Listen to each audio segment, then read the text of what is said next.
What? Hey, welcome back to the Happier at Home PRN podcast. Debbie, it's been too long. I can't believe that, I don't know, like that famous song, time keeps slipping, slipping, slipping into the future. Into the future. Uh-oh, that was recorded. Royalties, royalties. Hey, this is a little different. You have shifted some gears for us. We're tapping into a guy that you met and and I want you to introduce our special speaker today, who's pretty inspiring as I'm reading through some of his bio and information, as well as being a TEDx speaker. So, Debbie, I'm turning it back over to you. Okay. Well, thank you so much for everyone joining us today. And I'd like to introduce David Mammano. He is a Rochester born and raised man, entrepreneur, and owner of Mammano Ventures. He has started several businesses from scratch. So he has much experience with entrepreneurship, both good and bad experiences, and he uses those to make a positive impact on his clients and in the world of business in general. So he has so many things that he's done. He has experience in comedy, television, radio. He is a podcaster, been doing that for a long time. And so he has a success, including being in the magazine 5,000 Growth Company winner, Rochester Top 100 Company, so many things. An adjunct professor at the University of Rochester, which is really incredible. But I'd love to hear more about that from David. But I really welcome you, David. Thank you so much for being with us. I'm really looking forward to our conversation today. No, excited to be on the show. I've heard good things about you for years from your sister Lori, and I finally get to kind of meet you over Zoom here, and we'll have to meet in person. And Todd, nice to meet you as well. Yeah, Excited to add a little different ingredient to your podcast recipe today. great. Yeah, and we really would like our audience to be able to draw some information, some tidbits, some advice regarding how they could become more entrepreneurial, how they can use experiences maybe of ours, of yours, that you've had in starting your own business and the things that you consult on in your business to maybe help them to open up and grow their business and look at things that maybe when they have their head down at the bench, they're working, that they're not looking at the big picture and opportunities are slipping by them. So can you tell us a little bit of your background with your education? Sure. Well, born and bred here in lovely Rochester, New York, and graduated Pittsford Sutherland High School way back in 1987. And I still feel, I would say 18 or 19 some days, but my knees and joints don't agree. But went to college, went to university at Buffalo, and actually I started there in pre-dental. I was going to be a dentist because I grew up at age 14, saw my mother's cousin was a dentist, and I saw his red Porsche in his big house, and I said, I want to be a dentist. Ended up doing an internship before the summer before college, and realized that I had no love of teeth whatsoever. Why the heck did I want to be a dentist? And I Mhm. realized it was just for the money, and changed my major, went into communications, and was actually thinking about being a TV reporter.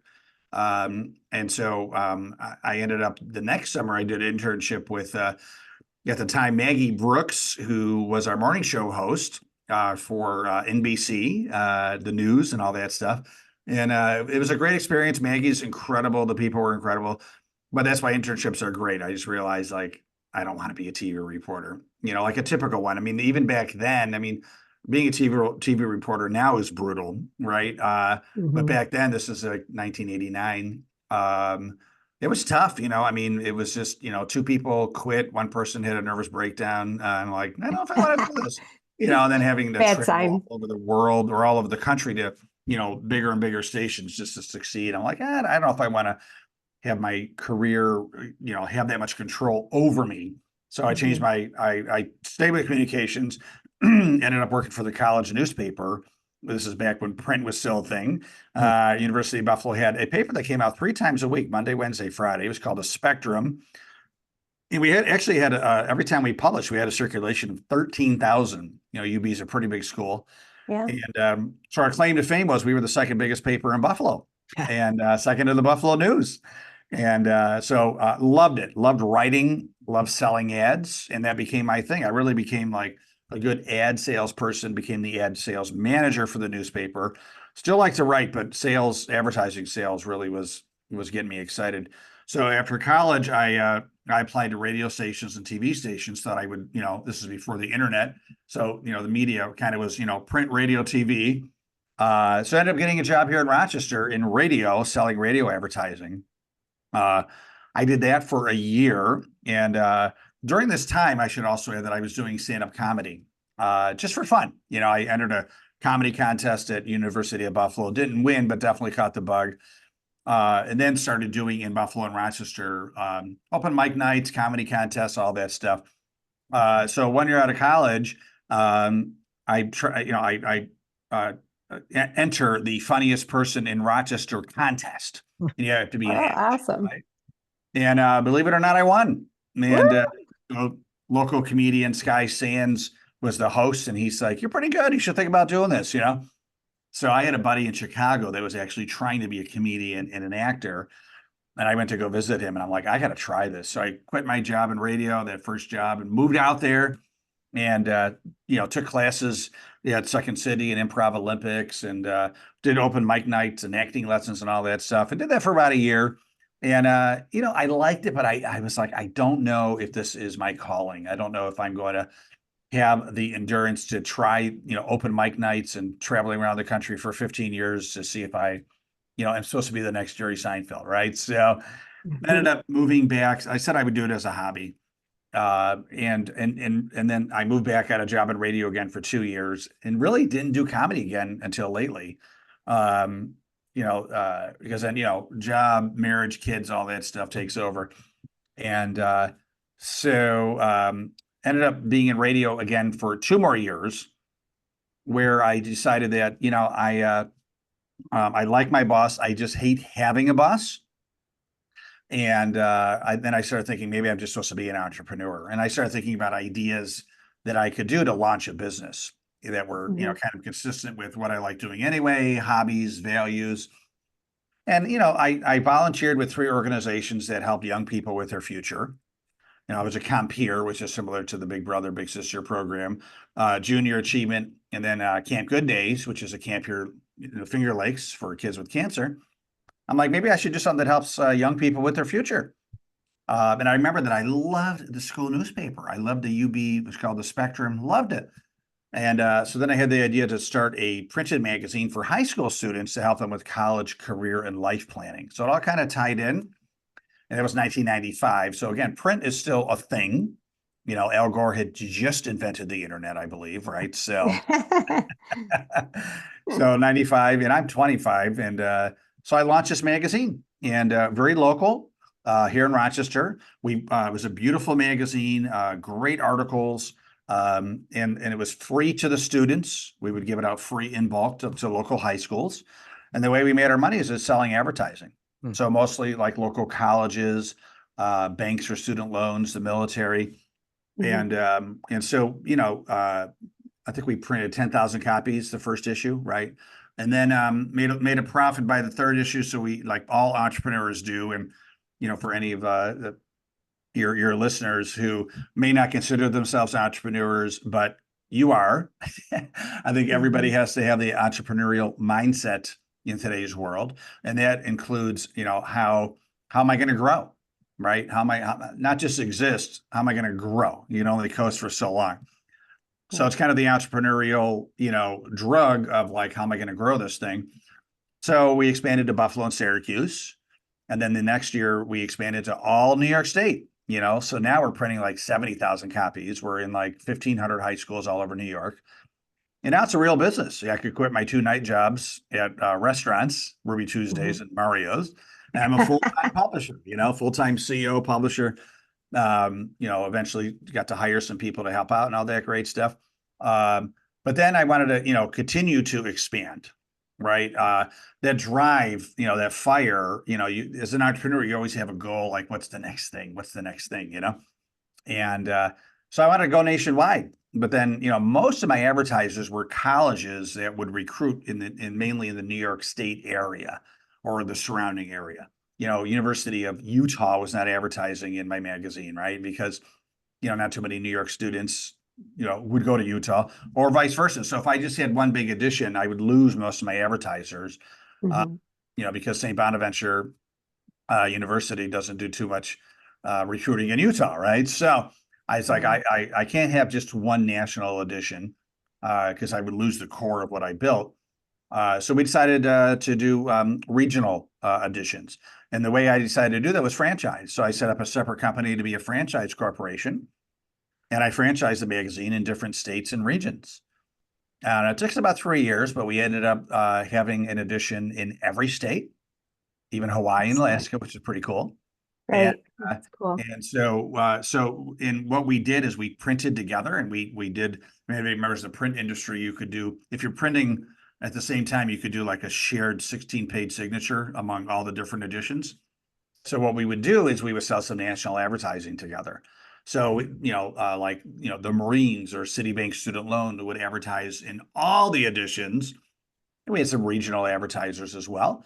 And then we did just have statewide advertisers. So Mhm. what was cool is I would get, franchise fees from all the franchisees, but we also essentially became freelance salespeople for each other too, selling ads in each other's magazines too.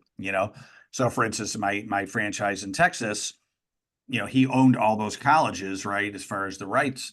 But if University of Texas wanted to advertise in New York State, I would take his ad in my magazine and give him a commission, and vice versa. So, Hmm. and I didn't even plan that. That just kind of happened. I'm like, oh, this is a cool little after effect. So you never know by growing, some of the other things that are going to happen. So, we Right. grew that. I ran the magazine, 21 years, from 95, and then 2016, I sold it. And the reason is, the digital revolution was finally just killing print. And Mhm. so I put it online, and then I sold it to a woman in New York City who wanted to continue more of the digital marketing aspect of the business. So, Mhm. Very good. yep. So I hear your story and I think about being an entrepreneur, and at some point you have to really sit back and see and ask yourself, is this just my fun and my vision, or is it what the market's asking for? And knowing how to um, pivot and maybe just go into regional and looking at, okay, my business model was local, but to be able to grow and expand, I need to pivot into perhaps a franchise model. So sounds Yeah. like you did a great job. That's really exciting. And, Yeah. um, I connect with hating having a boss. So, that's another part of being an entrepreneur, Yeah, for sure. having that freedom and being able to really, you have maybe your destiny, but being Yeah. able to make those, having that free will to make your decisions on how you're going to get to your destiny. Yeah. And sometimes you just have to, as Steve Jobs says, you have to think different. I mean, there are dentists that kind of got bored with the industry of being a dentist, but they would invent a product, Yeah. that they could sell, right? I mean, that's how Invisalign started, right? And I know the dentist Mhm. locally, he made a gazillion bucks. I think it was like 3 month smiles, he called it something like that. It was kind of the predecessor to Invisalign, but it was a similar product that you could put in your mouth, and within 3 months, your teeth were a lot straighter without braces. And he made a Right. fortune, Mhm. because he was kind Yep. of getting sick of being a regular dentist. Even just different industries. If you go to Wegmans, which is, for those of you that don't live in the Northeast, Wegmans is like the best grocery store ever. But I'm sure that a Uh-huh. lot of grocery stores, if you're when you're buying pasta and you're looking at the bottled sauce right behind it, there's a sauce company called Rouse, Raos, Rouse, right? and it's like $8 a bottle, right? Very expensive. But from what I understand, we make my own sauce, but it's even like people that don't like jarred sauce, like think it's really good. And what Mhm. I just learned is Rouse is it's a small little Italian restaurant in New York City in Manhattan that it has like 20 seats and you have to make reservations like months in advance. And the only way they could grow traditionally was to open up another restaurant, which they didn't want to do.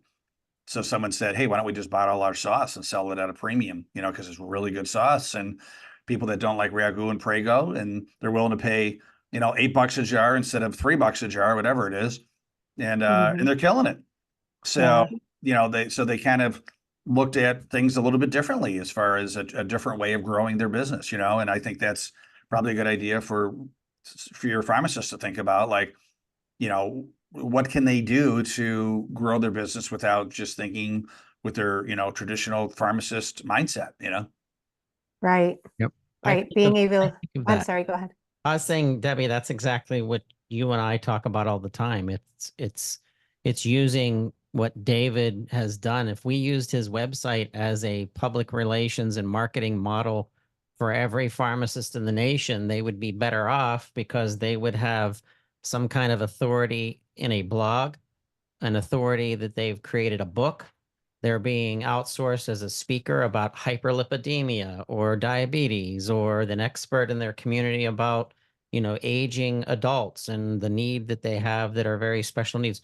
So what you've done, David, is you've created a multifaceted model of yourself so that you can plug into other things to get more out of you than just having a boss and doing one job and collecting a paycheck. And that entrepreneurial spirit spills out into the community pharmacists and pharmacies because now they have an opportunity to reinvent themselves and their services that we know that the community needs, but it's just the way that you package it. And if it's spaghetti sauce or if it's, healthcare services, it's really as long as you're marketing it the right way. So that's why I'm impressed with your website and what you've done in being multifaceted and showing up on TEDx and publishing your book and showing up on the news. And like, a community pharmacy has to take that business model or that way of thinking that you've done it and kind of rinse and repeat. Yeah, I mean, how can they become the thought leader in their community? How could they become the authority in their community? Where and so I live in Victor, New York, where I can have easy access to a lot of national chains of pharmacies. We won't mention them. I can even go to Wegmans, right? Which, at the end of the day, they're a good pharmacy too, right? But I choose to go to my local, it's called Mead Square Pharmacy in Victor. Guy's name is Chris Casey, because I know him, I like him, and I trust him. He lives in my neighborhood, actually. Yeah. And so I know that, in fact, I got the vaccine for, I'm forgetting the name of it. When you turn 50, you're supposed to get it because it's that like thing that can, Shingles? what's that? Shingles. Shingles. Yes. Shingles. Yeah. So Yeah. I'm like, I don't get a lot of vaccines, but I'm like, I'm getting the shingles one because that thing looks horrible, right? I got it, and the first one is it's a two-prong vaccine, right? And so I got the first one, I was fine. The second one, I was feeling, it was a weekend, and I was like feeling really like tired, melancholy, and I was able to call Chris directly. I have his cell number. And I was like, Chris, what's going on? He goes, oh, yeah. The second one off, and you will feel like that. You feel melancholy. And it's going to last another day or two, and then you'll be fine. Totally normal. Just chill out, relax, catch up on Netflix. And I did. And, he was right. 2 days later, I was fine, back to my normal, crazy, spazzy energy. Uh, but, it was just great to be able to call a friend. And that separates him from all the other pharmacies that are out there, because he's my resource. He's my expert. He's my trusted friend. And so what else could he do? I mean, Chris, I think he's probably looking to kind of retire soon. But if somebody was like, let's say, in their prime of starting or running a independent pharmacy, what could they do? To Todd's point, could they do more speaking in the industry? Could they write books? Could they do a podcast, right? And just really get to be known as, like, the guy, the gal that is going to be more than just someone who takes your order and hands you a bunch of pills. right? Right. How can they be more than that, right? And then it becomes more of an engaging career too, and that's Hmm. probably why they originally got into it, because they wanted to help people. I'm just thinking And about you know what, to your point about entrepreneurial minded people looking at what their loves are, their hobbies, the things that they're really interested in, turning that into a business. Our pharmacy owners can do that as well. It doesn't have to be just focused on medications. There can be something that they're really interested in their own life and tie that into their pharmacy and bring that out as a new product, a new offering, a new line of service. Mhm. You know, our pharmacy owners are really very interested in giving back to their community and increasing the quality of care. Yeah. And that's one of the reasons we offer our Happier at Home franchise model to them so they could like hit the ground running. You know what it's like to start a business from scratch. It's difficult. Mhm. You have to make all the mistakes. You have to do trial and error. You have lots of tests that you have to go through to know what the right formula is. But with a franchise model, it's right there for you. So that's one of the ways that they could expand and help out with their community and increasing the accessibility of care to their clients as well. But to your point about Chris, I actually started using them as well, and he does some compounding for me. And the first thing that he did, showing up as a new patient, he came right out and introduced himself to me. Yeah. So I see that though only in our independent community pharmacies Yeah. Yeah. Yeah. where they're making that connection Yeah. with the community themselves. So Yeah. being able to really to be able to reach into the community and know what's going on with the other family members to know where they could expand and how they could help those people as well. Yeah, I'm just thinking like I'm putting myself in their mindset. Like if I owned a pharmacy, right? I would go insane by just filling pills and handing them over the counter. I would want to do more, Yep. right? And I would think to myself, all right, really, a pharmacy is about health and wellness, right? You go. I mean, Chris has a lot of stuff in his. It's also like a general store almost, where there's a Mhm. lot of vitamins and supplements and other products to help you. I mean, if I was a pharmacist, I'd probably say, hey, um, I'm really gonna focus on just general wellness too. Like helping people stay well. So maybe they it might be a little counterculture, but counterintuitive, I should say, but stay well so that maybe they won't need medications, right? But to say I'm going to start a biking club, right, in my community, or a hiking club, or a walking club, or whatever, showing that you truly care about them, and then inevitably when they do get the flu or have some type of illness or need a vaccine for shingles, they're going to go to that person, right? Because they know that they have the best interests at heart. So I mean that's what I would do, is just try to engage with the community from a wellness perspective. How can I maximize your health? That's what I'm here for. I'm here for the good times and the bad times. So Something different. I like that idea of yeah. groups that are not just focused. I mean, our medicine, of course, is mostly focused on putting a band-aid on things and not at the root of the problem. So prevention, that goes along with Yeah. prevention. So I love that idea. I mean, I have a Um, friend of mine who is a doctor. He's a medical doctor, right? He used to be a traditional doctor that people would go to when you were sick, and then it drove him nuts. So he totally changed his practice. Like he still does that. Like if you're sick, you could go to him. But the focus of his practice now is, setting up, habits and strategies so that they don't get sick. Hmm. you know, Eat well, exercise well, like so that's the core of his practice. And yeah, when they do get sick, when something happens, they, he's doing like he's not cannibalizing his business. He's not hurting, he's growing his business because he's coming from a very good place of like, let's keep you healthy. And right. at some point, unfortunately, you're probably gonna, need me for the bad news, and I'm here for that too. But now you become a complete trusted friend, a complete resource to your customers, and they're not going to get that at CVS. They're not going to get that at Rite Aid. Right? They just want to like No. Pump you full of pills. That's it. They don't care about, the fact if, you stay healthy, right? And Right. I'm just thinking about ways, and maybe I hope everything I'm saying is okay, but I'm just thinking off like, the top of my head, what I would do if I was a pharmacist, and that would be to create more of a wellness partner, in the Hmm. community. Not just think of myself as a More pharmacist. streams, those streams of revenue for them as well, Yeah, because it's yeah, part building of their relationships. Yeah, problem, having absolutely. that Yeah. additional source of revenue because of the reduced reimbursements that they're experiencing. Mhm. So as an entrepreneur, after your 21 years in your publishing business, how did you then make a transition into being another business owner? Is that then when you started your consulting business?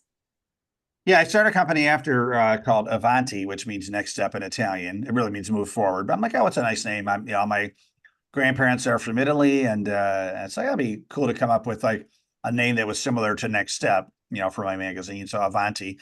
Avanti means move forward. So I started doing coaching, consulting programs. I would do a lot of speaking and events for entrepreneurs. I would have monthly events for entrepreneurs. That's how I met your sister, actually. She joined Avanti. And it was like a monthly networking group where I bring in speakers and we do networking and all that stuff. And that started going really well. And then we started setting up groups in different cities. But then COVID hit, and obviously, in-person events weren't happening. We went online, but I think people were just getting sick of online. And really, the core benefit of Avanti was being face to face with people. Good old fashioned belly to belly, I call it. Like we loved Right. it.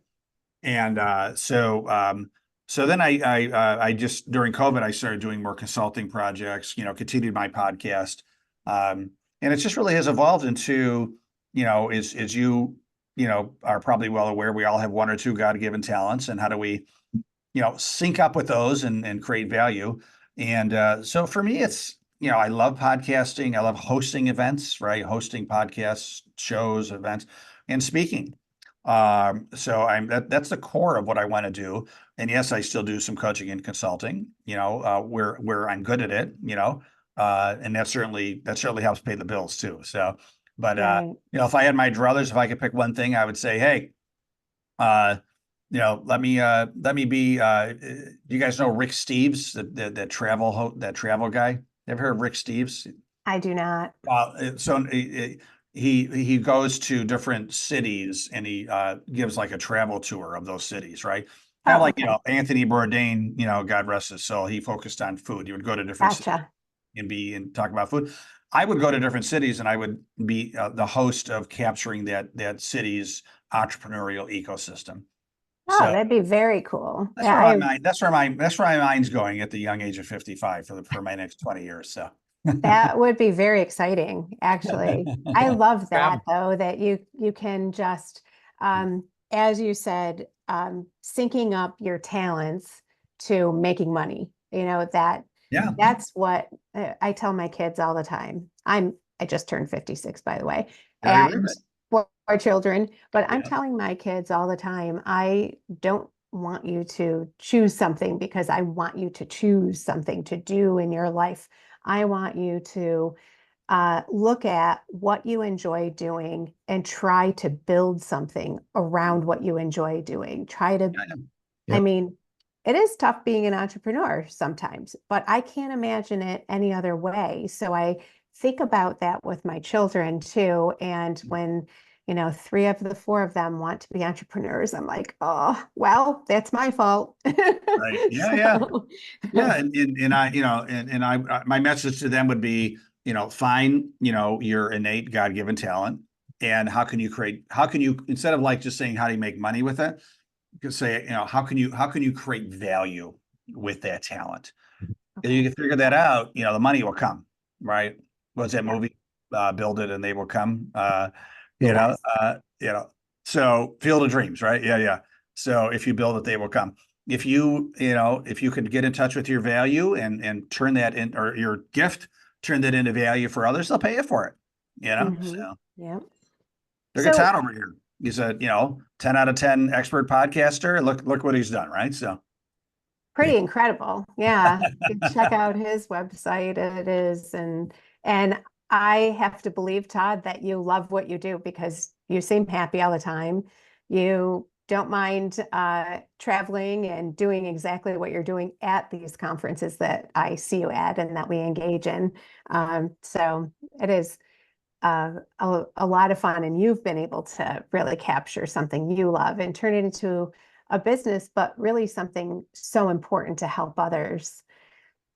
It's the network. It's not about podcasting at all. I always say that. I've I've branded this, and now it's the biggest podcast in our profession about pharmacy because of the collective, because of all the expertise. I'm not a pharmacist, I'm not a clinician, but the insiders are, and these people that are coming to our network are. That's why I love having people like David on the show, because he's bringing an expertise of something that he's passionate about doing that our pharmacy entrepreneurs, whether that is you own a pharmacy or David, there's out of our 300,000 active pharmacists in the United States right now, there's this 10% of these high risers that are starting to build their own businesses out of ether, out of nothing, that they've just created something as a vitamin lines or experts on cardiovascular health or experts in diabetes, where they're becoming these consultant and sources that they're becoming little brands in of themselves. And we have a publication, or we have an awards program called the Pharmacy 50, and we're in our fourth year coming up, and we always pick out by the cohort, by the profession itself, who's doing things that are just standing out, way out front in building their businesses. And I can't tell you how many people that are following in your footsteps, David, of what you've done to rebrand yourself in order to help others. But you're also have multiple lines of being able to do that through your publication. And I find it interesting that you went from print and you made this transition to podcasting and to digital and to speaking and to, I mean, that's the success model in and of itself of what it means to be an entrepreneur, is the self reinvention Yeah. and the constant growth. And if you stop as an entrepreneur and grass starts to grow around you, you're going to die off because something else is going to, competitiveness or the PBMs or the way that you get paid or something will dry up. And if you don't keep moving, um, it's gonna implode in some ways. You You're got falling behind. Yep. Yeah, yeah. I'm a big audiobook guy, so I don't know if you can see this, but I'm listening to this book right now, How to Be Like Walt.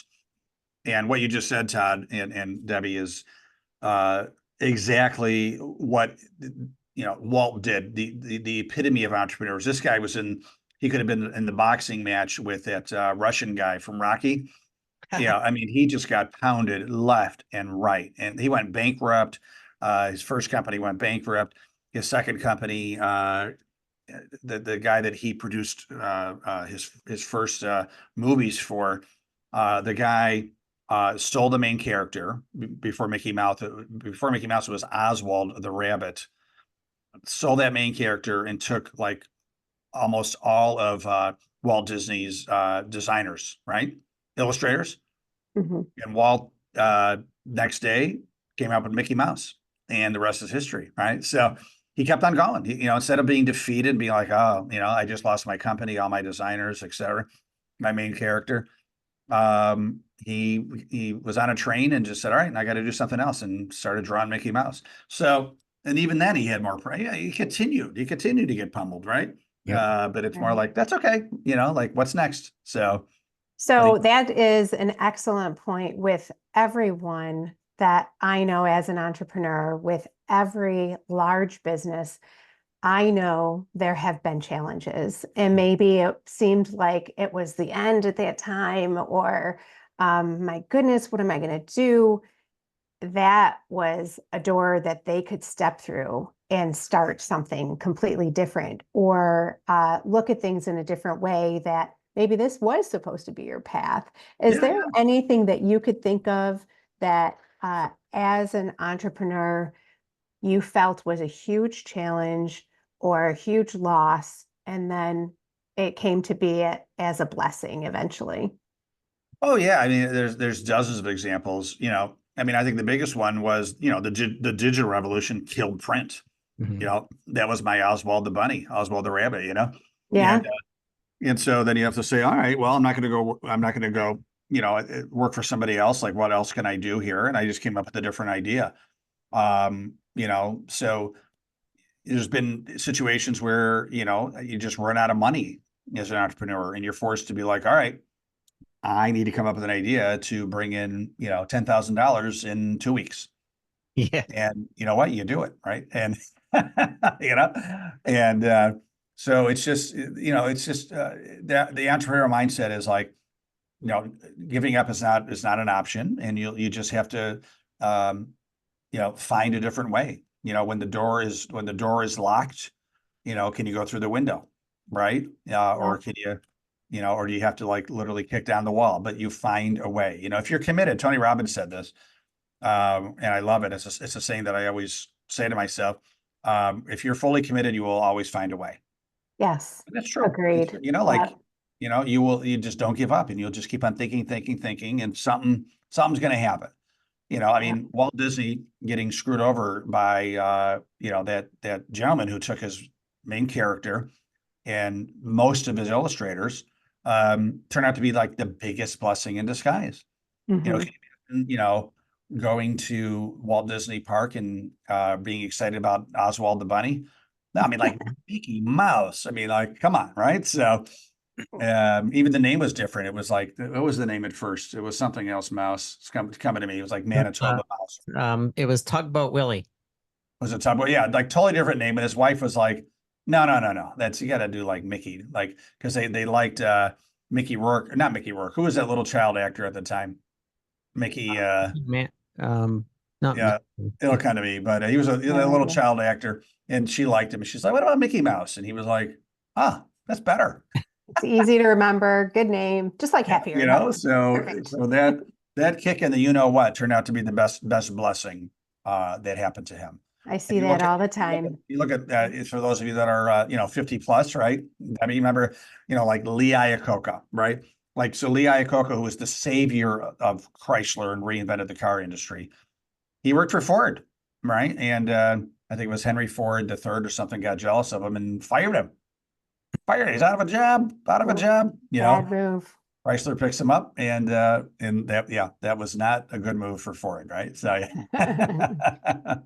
Yeah, so you get knocked down and you get it back up again. They just Yeah. keep on persevering until you reach your But goal. if you're So feeling down, just watch a few Rocky movies. That's right. You'll be back on track in no time.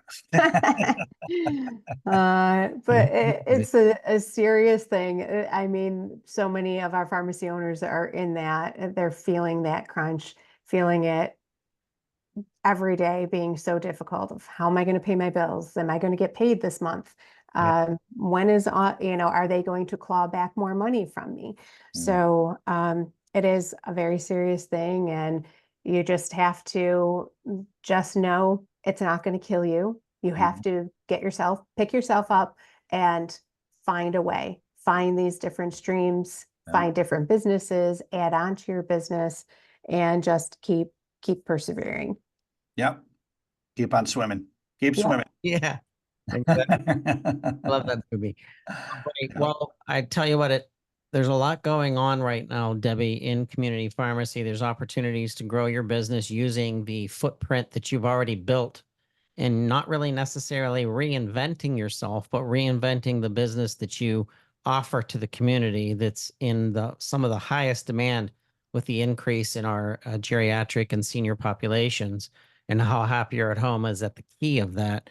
I want to give a shout out to our listeners. If you're going to the NCPA 2024 Annual Convention and Expo, October 26th through 29th, Debbie will be there. Happier at Home will be there.